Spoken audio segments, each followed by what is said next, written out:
Assalamualaikum warahmatullahi wabarakatuh, Sobat RH sekalian. Jumpa lagi kita di channel yang keren ini, Keren Cadas ya. Kali ini saya mau menguber berita mengenai rupanya tim advokasi FPI tak puas dengan rekomendasi Komnas HAM. Mengapa? Sebagaimana dimuat oleh Oki News Sabtu 9 Januari 2021. Kita bacakan ya. Tim advokasi 6 anggota Front Pembela Islam menyatakan tidak puas terkait hasil kesimpulan dan rekomendasi yang dikeluarkan Komnas HAM terkait peristiwa bentrokan FPI dan polisi pada 7 Desember 2020 lalu. Salah satu tim advokasi 6 anggota FPI yang tewas, Haryadi Nasution, menyesalkan konstruksi peristiwa yang dibangun Komnas HAM terkait peristiwa tembak-menembak. Menurutnya konstruksi tersebut hanya berdasar satu sumber, yaitu pihak kepolisian. Komnas HAM RI terkesan melakukan jual beli nyawa, yaitu pada satu sisi memberikan legitimasi atas penghilangan nyawa terhadap 2 korban lewat konstruksi narasi tembak-menembak yang sesungguhnya masih patut dipertanyakan karena selain hanya dari satu sumber, juga banyak kejanggalan dalam konstruksi peristiwa tembak-menembak tersebut, kata Haryadi dalam keterangan resminya pada Okezon Sabtu 9 Januari 2021. Pada sisi lain, Komnas HAM RI bertransaksi nyawa dengan menyatakan 4 orang sebagai korban pelanggaran HAM tambahnya. Haryadi juga menyesalkan hasil penyelidikan Komnas HAM yang berhenti pada status pelanggaran HAM dan rekomendasi untuk menempuh proses peradilan pidana terhadap pelaku pelanggaran HAM tersebut.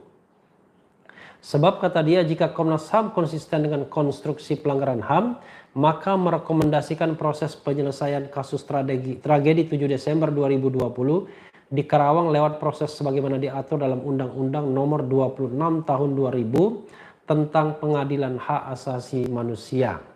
Karena menurut kami peristiwa tragedi 7 Desember 2020 yang terjadi di Karawang adalah jenis pelanggaran HAM berat, tandasnya. Jadi HAM berat itu bisa crime against humanity ya, kejahatan terhadap kemanusiaan, atau genocide ya. Bisa juga kejahatan lain ya, extraordinary crimes.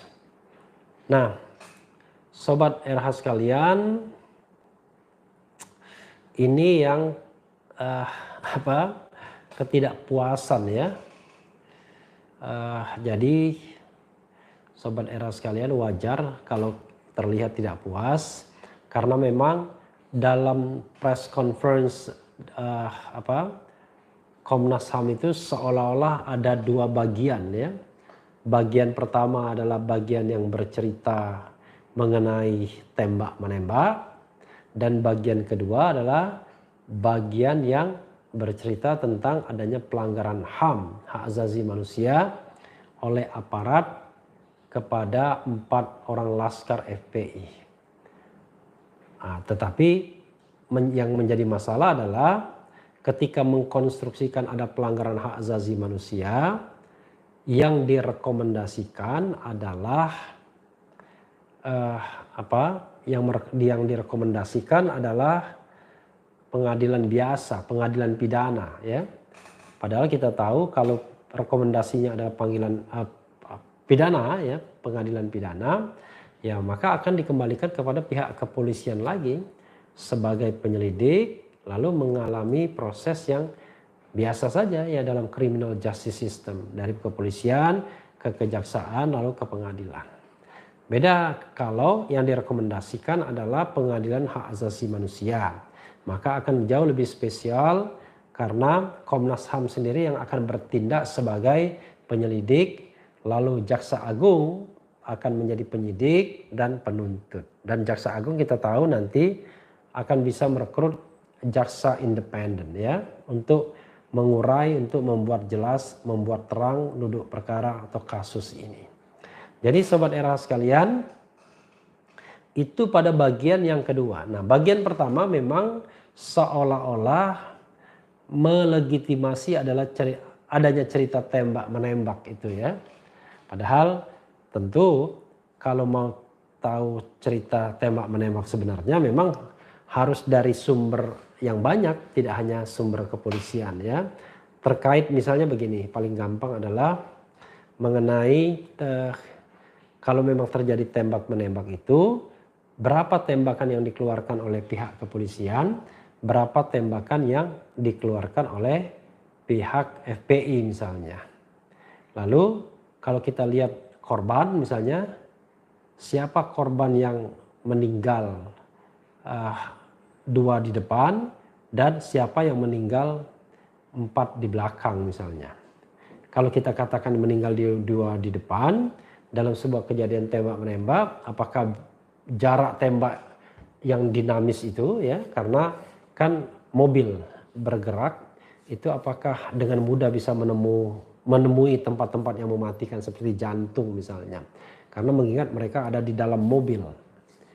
Jadi ini pun sebenarnya menjadi misteri dan rasanya wajar ya kalau tim ini kemudian merasa tidak puas dengan rekomendasi Komnas HAM ya, karena terkesan rekomendasi Komnas HAM pun menjadi menggantung, yaitu menyerahkan kepada pihak kepolisian untuk melakukan penyelidikan dan penyidikan, di mana bukan mereka sendiri yang menjadi kontrol atas semuanya. Ya mungkin terkesan Komnas HAM tidak mau juga susah-susah atau capek-capek ya menjadi penyelidik untuk melakukan investigasi terhadap dugaan pelanggaran hak asasi manusia ini. Karena ini kan sebuah kegiatan ya, sebuah peristiwa yang diduga melibatkan aparat kepolisian dan bisa jadi melibatkan struktur tertentu dalam institusi kepolisian, sehingga memang harus dicari tokoh, orang-orang dan institusi yang independen untuk bisa melakukan penyelidikan dan penyidikan terhadap kasus ini, sehingga tidak muncul spirit cop ya untuk membela kepentingan institusinya. Toh yang kita cari adalah kebenaran, bukan pembenaran. Karena yang dicari kebenaran, ya tentu kita tidak perlu takut, tidak perlu khawatir atas fakta kebenaran tersebut kalau memang kita tidak bersalah ya, dan selalu dilandasi semangat untuk menegakkan kebenaran, bukan membela korp atau mencari pembenaran. Jadi sobat era sekalian, pasca Komnas HAM menyampaikan press conference-nya ini, pertanyaan pokoknya adalah mau diapakan barang ini ya. Mereka meminta menanti Presiden Jokowi ya, karena mereka mau menghadap, dan nanti laporan itu diberikan kepada Presiden Jokowi dan tergantung Presiden Jokowi untuk menindaklanjutinya. Teorinya Presiden Jokowi ya 3 hal. Tidak menindaklanjuti, diam saja, menyerahkannya kepada penegak hukum, artinya jeruk makan jeruk, dan kemungkinan yang tidak terlalu besar membentuk tim independen untuk melakukan penyelidikan kasus ini. Atau bahkan Presiden Jokowi sendiri yang mengatakan kepada Komnas HAM misalnya, lah Anda mengatakan mengkonstruksikan ini adalah pelanggaran HAM, kenapa Anda sendiri tidak merekomendasikan mekanisme melalui pengadilan hak asasi manusia? Toh nanti penyelidiknya adalah Komnas HAM, sehingga Komnas HAM bisa mengontrol kualitas dari pekerjaan tersebut ya. Itu yang harusnya digarisbawahi sobat RH sekalian.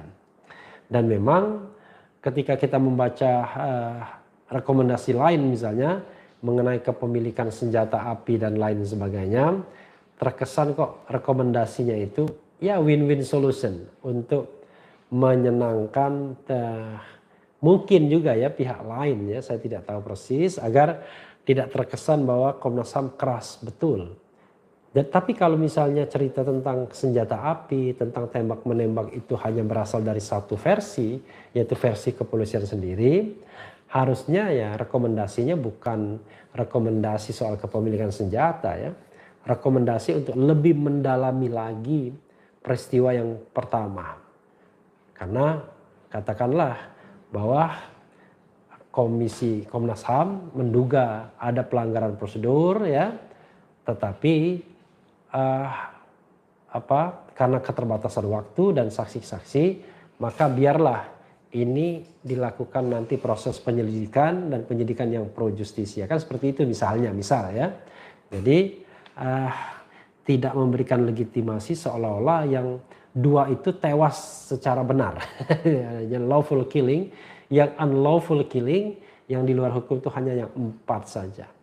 Nah, tentu tim advokasi FPI akan mengatakan bahwa 6-6-nya unlawful killing, tidak ada yang lawful killing, karena sesungguhnya kalau mereka mau, pihak keamanan tentunya bisa menghindari bentrok ini dan bisa menghindari penggunaan senjata, dan ya bisa menghentikan proses pembuntutan, karena membuntuti itu sendiri kan kerja diam-diam, bukan kerja yang terang-menerang ya, terang-terangan atau sampai mengejar misalnya. Toh kalaupun Habib Rizik lolos, sebenarnya kalau tidak punya agenda apa-apa kan tidak ada pengaruhnya apa-apa juga. Kalaupun dia rapat misalnya di luar kota untuk mengerahkan massa, ya belum tentu juga ada manfaatnya. Yang penting barikade diperkuat di Polda Metro Jaya. Tapi kalau ada agenda lain, nah itu yang jadi masalah sahabat daerah sekalian. Karena itu saya juga melihat bahwa rekomendasi Komnas HAM ini hanya berpikir terlalu simplistis, seolah-olah ini hanya soal eksiden di lapangan saja. Tidak ada sama sekali sebuah struktur komando yang terlibat. Tidak ada hal-hal yang mencurigakan, kecuali bahwa pelanggaran itu dilakukan oleh oknum, oleh petugas lapangan. Apakah seberani itu petugas lapangan untuk menghilangkan nyawa? Nah, ini juga pertanyaan kita semua sobat daerah sekalian. Tapi sekali lagi tidak bisa menemukan jawabannya di rekomendasi Komnas HAM. Sepertinya memang Komnas HAM tidak mau go forward ya, atau keterbatasan waktu, atau juga barangkali dalam trap hubungan lembaga negara atau dalam cengkeraman intimidasi. Kita tidak tahu ya, mudah-mudahan Komnas HAM committed, bekerja secara baik, dan memang kita butuhkan sebuah proses yang dilakukan oleh tim independen mungkin pencari fakta. Tapi masalahnya adalah kalaupun tim independen pencari fakta itu menemukan fakta tertentu, ya kan akan diserahkan juga eksekusinya kepada penegak hukum. Tapi apakah tidak lebih baik kalau Komnas HAM sendiri yang mengkonstruksikan ini pelanggaran HAM, dan mereka melaunch ya sebuah investigasi pro justisia terhadap pelanggaran hak asasi manusia itu sesuai dengan kewenangan mereka sebagai penyelidik pelanggaran-pelanggaran HAM berat yang ujung-ujungnya akan diadili di Pengadilan Hak Asasi Manusia, yaitu berdasarkan Undang-Undang Nomor 26 2000 sobat daerah sekalian. Dan sepertinya memang cerita ini tidak terlalu dibuat terang dengan konferensi pers oleh Komnas HAM. Dibutuhkan effort dan upaya lain, dan kita tidak tahu apa itu. Yang penting tetap di channel ini, karena di channel ini Anda akan dirayu, ditipu, dibaperin, dicecar, diober pula di jalur khusus. Karena channel ini adalah channel yang mengancam, memeras, dan membenci. Jangan lupa subscribe, like, comment, and share. Ciao.